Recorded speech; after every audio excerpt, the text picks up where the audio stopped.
Welcome students. आज हम बहुत ही इंपॉर्टेंट टॉपिक करने जा रहे हैं जो कि है DNA replication in prokaryotes. Prokaryotes हमारे पास बैक्टीरिया है। ये जो डीएनए रेप्लिकेशन है इसे जो है जनरली डिफरेंट बुक्स में पढ़ाया जाता है, लेकिन ये स्पेसिफिक जो है प्रोकैरियोट्स में होता है और यूकैरियोट्स में जो डीएनए रेप्लिकेशन है वो इससे थोड़ा सा डिफरेंट होता है। इकोलाई जो है हमारे पास एक एग्जांपल है प्रोकैरियोट्स की। आज हम देखेंगे इसके अंदर डीएनए रेप्लिकेशन कैसे होती है। सबसे पहले देखते हैं डीएनए रेप्लिकेशन क्या है। डीएनए रेप्लिकेशन मींस डीएनए की कॉपी बनना, और किस मॉडल के थ्रू? सेमी कंजर्वेटिव मॉडल के थ्रू। सेमी कंजर्वेटिव मॉडल कौन सा मॉडल होता है? Semi means half, conservative mean किसी चीज को कंजर्व करना। तो हाफ दोनों जो हमारे पास बनने वाली कॉपीज होंगी, एक डीएनए जो है अपनी एक कॉपी बनाता है, नई कॉपी। तो जो दोनों बनने वाली डीएनए की कॉपीज है, या फिर हम कह सकते हैं डॉटर डीएनए है, उनमें एक स्ट्रैंड तो हमारा यही डीएनए वाला होगा पुराना। दोनों जो कॉपीज में एक एक स्ट्रैंड पुराना डीएनए वाला कंजर्व हो गया है, एक स्ट्रैंड इसमें और एक स्ट्रैंड इसमें, इसीलिए इसको कहते हैं सेमी। और कंजर्वेटिव क्यों कहते हैं? क्योंकि एक एक स्ट्रैंड दोनों में कंजर्व हो गया, दोनों कॉपीज में। और एक ये जो आपको ब्लैक कलर में नजर आ रहे हैं दोनों स्ट्रैंड्स, ये एक एक जो न्यूली फॉर्म्ड स्ट्रैंड है, ये नए बनने वाले स्ट्रैंड्स मिलकर जो है क्या करते हैं, बनाते हैं दो डीएनए की कॉपीज। तो हर डीएनए की कॉपी में एक पुराना स्ट्रैंड होता है डीएनए का और एक नया बनने वाला स्ट्रैंड होता है। डीएनए के बारे में थोड़ा सा देख लेते हैं। डीएनए जो है एब्रीविएशन है किस चीज का? Deoxyribo nucleic acid. DNA abbreviation है डीऑक्सीराइबो न्यूक्लिक एसिड का। डीएनए हमारे पास एक पॉलीमर होता है, इट मींस ये एक जो है मैक्रोमोलिक्यूल होता है और बना होता है डिफरेंट मोनोमर से, यानी छोटे छोटे बिल्डिंग ब्लॉक से। और इसके मोनोमर्स को हम क्या कहते हैं? न्यूक्लियोटाइड्स। डीएनए जो है डबल हेलिक्स होता है, यहाँ पर आप देख सकते हैं दो स्ट्रैंड से बना है, तो इसे हम क्या कहते हैं? Double helix. इसने एक एलिकल या ट्विस्टेड शेप बनाई है, तो इसे हम क्या कहेंगे? डबल हेलिक्स, क्योंकि ये दो स्ट्रैंड से बना है। और ये डबल हेलिक्स जो है कंसिस्ट होता है दो स्ट्रैंड्स पर, और ये जो दो स्ट्रैंड्स वाला डीएनए है ये हमारे पास जो बैक्टीरियल सिंगल सर्कुलर क्रोमोसोम है उसके अंदर प्रेजेंट होता है। दो स्ट्रैंड्स जो है ड्यूरिंग डीएनए रेप्लिकेशन सेपरेट हो जाती है, और जो है यही जो दो स्ट्रैंड्स जो आपको ब्लू कलर में नजर आ रही है ये सेपरेट हो जाती है और हर स्ट्रैंड की अपनी एक नई कॉपी बनती है।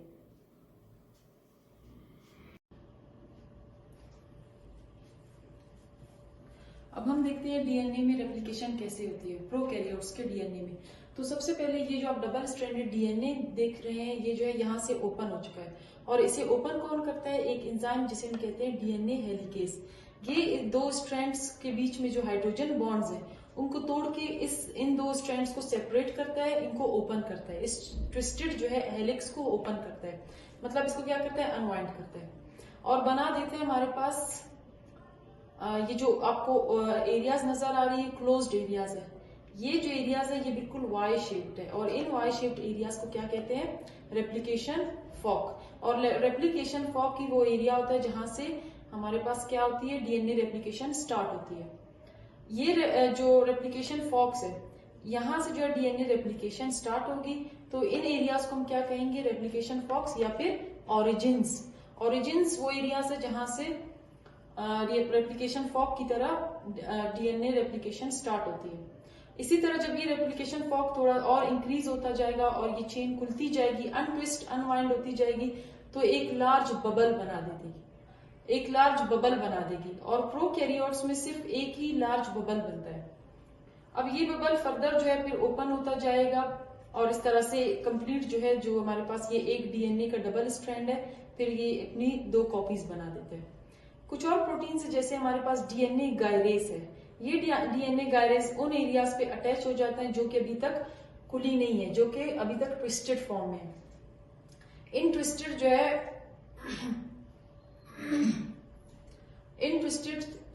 जो है हेलिक्स की जो ये ट्विस्टेड पार्ट्स है यहाँ पर डीएनए गायरेज अटैच होता है, इनको प्रिवेंट करता है फर्दर क्वाइलिंग से, ताकि मजीद जो है सुपर क्वाइलिंग ना हो, मजीद जो है इसमें कम्प्लेक्सिटी ना आए, मजीद जो है ये सुपर क्वाइलिंग मतलब मजीद ट्विस्टिंग ना हो इसमें, इसीलिए यहाँ पर क्या अटैच हो जाता है? DNA gyrase. उसके बाद जो है हमारे पास ये तो सब हो चुकी है। अब क्या इसमें जो रेप्लिकेशन का जो स्टार्ट होता है उसको हम ओरिजिन कहते हैं, और प्रोकैरियोट्स में एक ही ओरिजिन होता है। उसके बाद ये जो ओपन एंड्स हैं, यहाँ पर ये जो ओपन एंड्स जो कि खुल चुकी हैं, ओपन स्ट्रैंड्स, ये जो ओपन स्ट्रैंड्स है जो कि खुल चुकी हैं, यहाँ पर कुछ प्रोटीन्स अटैच होती हैं जिन्हें हम कहते हैं सिंगल स्ट्रैंड बाइंडिंग प्रोटीन्स। ये सिंगल स्ट्रैंड बाइंडिंग प्रोटीन्स दोनों ओपन, हमारे पास दोनों अनट्विस्टेड या अनवाउंड जो है क्रोमोसोम स्ट्रैंड्स पर अटैच हो जाती है, ताकि इसको फर्दर जो है कॉइल होने से प्रिवेंट करे। तो ये रिकॉइलिंग को, दोबारा इसकी कॉइलिंग को क्या करता है, प्रिवेंट करता है। अब हम देखते हैं एक डीएनए की कॉपीज कैसे बनती है, एक डीएनए की 2 कॉपीज कैसे बनती है।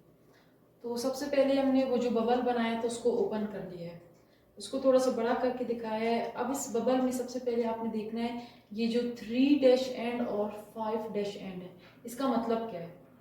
ये जो 5 डैश एंड है, 5 डैश एंड मीन्स हमारे पास जो डीएनए बना होता है ये किस चीज से बना होता है, मोनोमर से, जिन्हें हमने न्यूक्लियोटाइड कहा था। वो न्यूक्लियोटाइड क्या किस चीज से मिलके बने होते हैं, राइबोस शुगर से, बेस पेयर से, और हमारे पास फॉस्फेट ग्रुप से। उसका जो न्यूक्लियोटाइड का राइबोस शुगर है वो बहुत ही इंपॉर्टेंट होता है, वो 5 कार्बन शुगर होता है। तो यहाँ पर आप नंबरिंग देख ले पहले इस शुगर की, ये हमारे पास रिंग फॉर्म में है 1 2 3 4 5, ये 5 शुगर कार्बन है, और ये इसका जो है 5 डैश एंड है, इसी राइबोस शुगर का 5 डैश एंड है, और इसी 5 डैश एंड के साथ बॉन्डिंग बनाता है बिल्कुल इसी की तरह का एक और राइबोस शुगर दूसरे न्यूक्लियोटाइड का। ये एक न्यूक्लियोटाइड का राइबोस शुगर है और ये दूसरे न्यूक्लियोटाइड का राइबोस शुगर है। तो इसका जो 5 डैश एंड है उसके साथ ये जो राइबोस शुगर है इसका 3 डैश एंड क्या करता है, बॉन्ड बनाता है, और इसी तरह बॉन्ड बना के क्या बनाते हैं, एक कंप्लीट चेन बनाते हैं। अब ये जो राइबोस शुगर है इसकी अरेंजमेंट आप देखिए कि सीधा पड़ा हुआ है और ये उल्टा, और अगर ये उल्टा पड़ा रहेगा तभी इसका 3 डैश एंड इसके 5 डैश एंड के साथ बॉन्डिंग बना सकता है।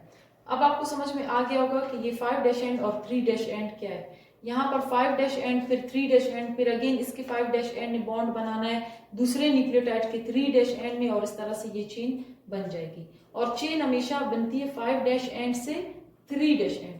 अब इसका जो दूसरा चेन है जो कि पहले से बना हुआ है, जिसको हमने अभी ओपन किया है, वो हमेशा इस चेन के, इस डीएनए स्ट्रैंड के, ये जो ऊपर वाला डीएनए स्ट्रैंड है इसके क्या होता है, एंटी पैरेलल होता है।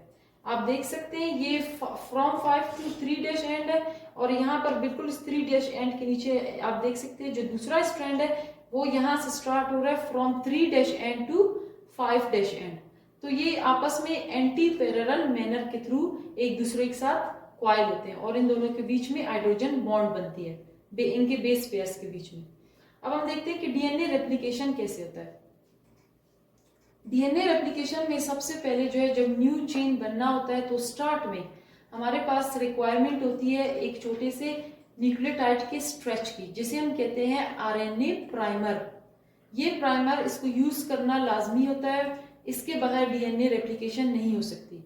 तो ये जो आरएनए प्राइमर है ये आरएनए का ही स्ट्रेच होता है जो जिसमें 10 न्यूक्लियोटाइड्स ये जो है 10 न्यूक्लियोटाइड्स से मिलके बना होता है। 10 न्यूक्लियोटाइड्स का एक स्ट्रेच होता है आरएनए प्राइमर। ये यहाँ पर जो हमारे पास जो पेरेंटल डीएनए है जिसे हम टेम्पलेट भी कहते हैं, पेरेंटल डीएनए के साथ ये आकर क्या करता है, अटैच हो जाता है, और यही जो है रिस्पॉन्सिबल होते हैं डीएनए रेप्लिकेशन के लिए।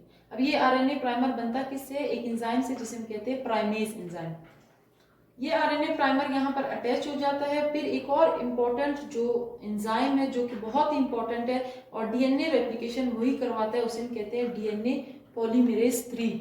डीएनए पॉलीमरेज 3 क्या करता है, जो न्यूक्लियोटाइड्स प्रेजेंट होते हैं उनको इसी प्राइमर के नीचे वाले एंड के साथ 3 डैश एंड के साथ, प्राइमर का भी ये 5 डैश एंड है और ये 3 डैश एंड, इस 3 डैश एंड के साथ क्या करता है, नए न्यूक्लियोटाइड्स को ऐड करता जाता है। और यहाँ पर जो पेरेंटल हमारे पास स्ट्रैंड बना हुआ है, अगर ये पेरेंटल स्ट्रैंड्स 4 बेस पेयर से बना होता है, एडेनिन, थायामीन, गवानीन, साइटोसिन। तो एडेनिन और ये जो हमारे पास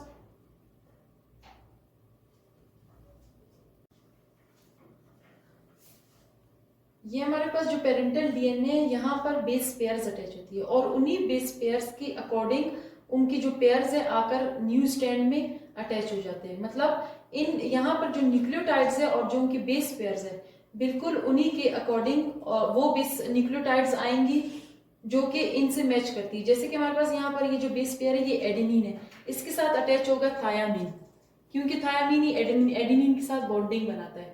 यहाँ पर थायामीन है तो इसके साथ अटैच हो जाएगा एडेनिन न्यूक्लियोटाइड, और यहाँ पर साइटोसिन है तो इसके साथ गवानीन, और यहाँ पर जो गवानीन है इसके साथ पेयरिंग कौन करेगा, साइटोसिन। अब ये पेयरिंग करते जाएंगे और हमारे पास ये नया स्ट्रैंड बनता जाएगा, और इसको बनाएगा कौन, डीएनए पॉलीमरेज 3। याद रहे कि डीएनए पॉलीमरेज 3 न्यूक्लियोटाइड्स को ऐड करता है किस डैश एंड पर, 3 डैश एंड पर। 3 डैश एंड के पास फ्री हाइड्रोक्सिल ग्रुप्स होती हैं, ये जो 3 डैश एंड है इसके पास जो है क्या होता है, 3 हाइड्रोक्सिल ग्रुप्स होती हैं, और डीएनए पॉलीमरेज हमेशा जो है 3 डैश एंड पर क्या करता है, ऐड करता है नए न्यूक्लियोटाइड्स को। तो चेन हमेशा जो बनेगी वो from 5 dash end to 3 dash end, new strand जो भी बनेगा वो बनेगा from 5 dash end to 3 dash end. यहाँ पर तो चेन का बनना बहुत ही इजी है, क्योंकि ये जो आप ऊपर देख सकते हैं फ्रॉम, ये जो चेन है ये 3 dash end to 5 dash end है, और इसके नीचे जो नया चेन बनेगा वो from 5 dash end to 3 dash end बनेगा, क्योंकि चेन जो है एंटी पैरेलल मैनर में बनती है।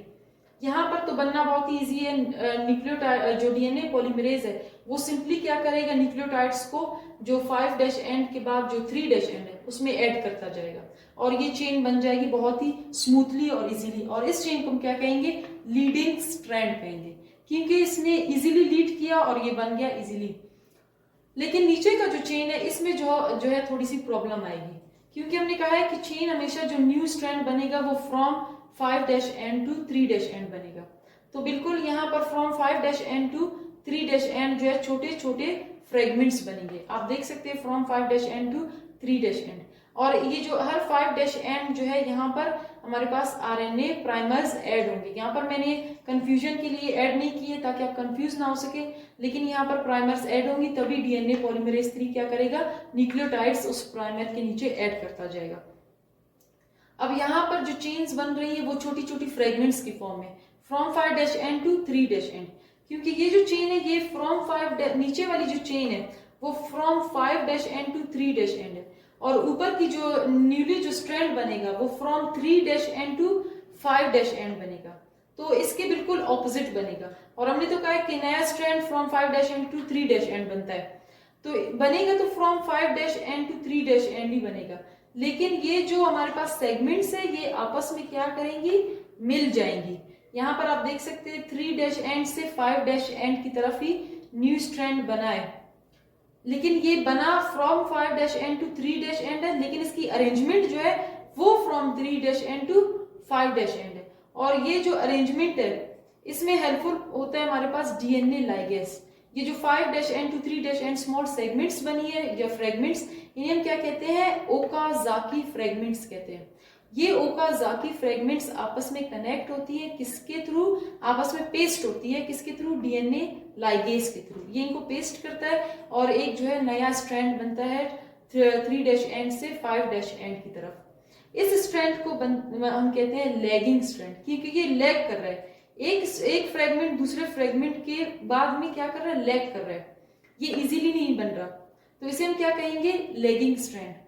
तो ये था डीएनए रेप्लिकेशन। अब एक और बात जो है, ये प्राइमर्स जो अटैच होंगी बाद ये प्राइमर्स जो है रिमूव हो जाएंगी और इसकी जगह जो एम्प्टी स्पेस होगा जहां पर न्यूक्लियोटाइड्स अटैच होंगे, तो डीएनए की एक पॉलीमरेज की जो है एक और टाइप है, वो जो है क्या करेगी, इस आरएनए प्राइमर को रिमूव करेगी, डीएनए पॉलीमरेज 1 इसको रिमूव करेगा और यहाँ पर न्यूक्लियोटाइड्स जो है ऐड कर देगा। तो ये था हमारे पास डीएनए रेप्लिकेशन इन प्रोकैरियोट्स।